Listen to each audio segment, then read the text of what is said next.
ನಮ್ಮ ದೇವಸ್ಥಾನದಲ್ಲಿ ಈ ತರಹ ಘಟನೆ ನಡೆದಿಲ್ಲ. ಈ ಹಿಂದೆ ಅವರಿಗೆ ಯಾವ ರೀತಿ ಸನ್ಮಾನ ಮಾಡಬೇಕು ಮಾಡಿ ಕಳುಹಿಸಿದ್ದೇವೆ.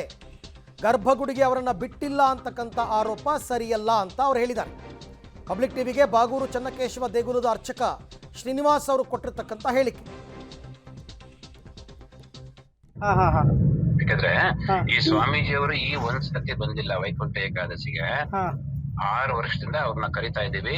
ಅವರು 3 ಜನ ಸ್ವಾಮೀಜಿನೂ ಬಂದಿದ್ರು. ಒಂದು ಕುರುಬರ ಸ್ವಾಮೀಜಿ, ಇನ್ನೊಬ್ರು ಕುಂಚಿಟಿಗುರು ಸ್ವಾಮೀಜಿ, ಇನ್ನೊಬ್ರು ಉಪ್ಪಾರ ಸ್ವಾಮೀಜಿ. 6 ವರ್ಷದಿಂದನೂ ಅವ್ರನ್ನ ನಾವು ಕರೆಸ್ಕೊಂಡು ಅವ್ರಿಗೆ ಯಾವ ತರ ಸನ್ಮಾನ ಮಾಡ್ಬೇಕೋ ಮಾಡಿ ಪ್ರತಿ ವರ್ಷ ತರನು ಈ ವರ್ಷನೂ ಮಾಡಿದೀವಿ. ಆ ತರದ್ ಯಾವ್ದು ನಡೆದಿಲ್ಲ. ಮತ್ತೆ ಯಾಕೆ ಈ ಆರೋಪ ಸ್ವಾಮೀಜಿ? ಏನೋ ಅದು ಆ ಆರೋಪದ ಬಗ್ಗೆ ನಂಗೆ ಗೊತ್ತಿಲ್ಲಪ್ಪ. ಏನಕ್ಕೆ ಆರೋಪ ಮಾಡ್ಯಾರ ಅದ್ರೊಳಗೆ ಏನು ಅಂತ ಗೊತ್ತಿಲ್ಲ. ಬಟ್ ಆ ತರ ಏನು ನಡೆದಿಲ್ಲ.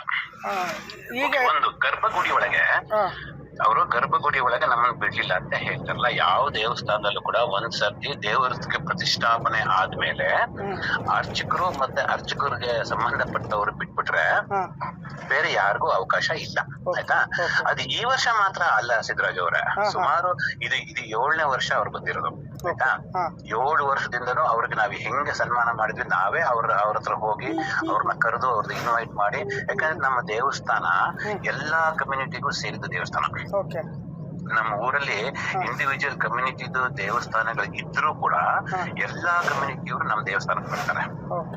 ಸೊ ಹಾಗಾಗಿ ಅವ್ರದ್ದು ಯಾವ ತರ ಸ್ಟೇಟ್ಮೆಂಟ್ ಅವರು ಯಾವ ವಿಚಾರದ ಮೇಲೆ ಕೊಟ್ಟಿದ್ರೆ ಗೊತ್ತಿಲ್ಲ ಸಿದ್ದರಾಜ್ ಅವರೇ. ಬಟ್ ಈ ತರ ನಮ್ಮ ದೇವಸ್ಥಾನದಲ್ಲಿ ನಡೆದಿಲ್ಲ. ಶ್ರೀನಿವಾಸ್ ಅವರು ದೇಗುಲದ ಅರ್ಚಕರು ಹೇಳ್ತಾ ಇರೋದು, 7 ವರ್ಷದಿಂದ ನಾವೇ ಅವ್ರನ್ನ ಆಹ್ವಾನ ಮಾಡ್ತೀವಿ, ವೈಕುಂಠ ಏಕಾದಶಿಗೆ ಬರ್ತಾರೆ. ಗರ್ಭಗುಡಿ ಒಳಕ್ಕೆ ಯಾರನ್ನೂ ನಾವು ಬಿಡಲ್ಲ, ಯಾರನ್ನೂ ಬಿಡಲ್ಲ. ಬಟ್ ಪ್ರಾಂಗಣದಲ್ಲಿ ಅವ್ರಿಗೆ ಏನು ಸನ್ಮಾನ ಮಾಡಬೇಕು ಪ್ರತಿ ವರ್ಷ ಸನ್ಮಾನ ಮಾಡ್ತೀವಿ. ಇದು ಮೊದಲನೇ ವರ್ಷ ಅಲ್ಲ. ಈ ವರ್ಷ ಯಾಕೆ ಆರೋಪ ಮಾಡಿದ್ರು ನನಗೂ ಗೊತ್ತಿಲ್ಲ.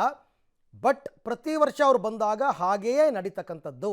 ಆರೋಪ ಯಾಕೆ ಮಾಡಿದ್ದಾರೆ ನಂಗೆ ಗೊತ್ತಿಲ್ಲ ಅನ್ನೋದು ಅರ್ಚಕರ ಸ್ಪಷ್ಟನೆ.